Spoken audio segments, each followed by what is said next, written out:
पालघर जिल्ह्यातल्या मतदारांमध्ये मतदानाबद्दल जनजागृती करण्यासाठी तसंच नागरिकांना मतदानासाठी प्रवृत्त करण्यासाठी स्वीप कार्यक्रमाअंतर्गत महिला बाईक रॅलीचं आयोजन करण्यात आलं होतं। ही महिला बाईक रॅली पालघर जिल्हाधिकारी कार्यालयापासून ते छत्रपती शिवाजी महाराज चौक, तिथून स्वातंत्र्यवीर सावरकर चौक आणि पुढे हुतात्मा स्तंभ या मार्गाने काढण्यात आली।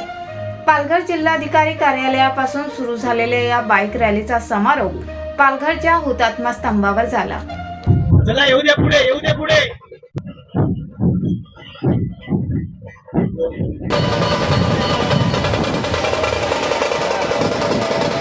स्वीप कार्यक्रमाअंतर्गत आयोजित करण्यात आलेल्या या जनजागृतीपर महिला बाईक रॅलीत पोलीस दलातील महिला अधिकारी आणि कर्मचारी, शासकीय आणि निमशासकीय कार्यालयात कार्यरत असलेल्या महिला अधिकारी आणि कर्मचारी तसंच जिल्हा परिषद शाळांमधल्या शिक्षिका आदी सहभागी झाल्या होत्या।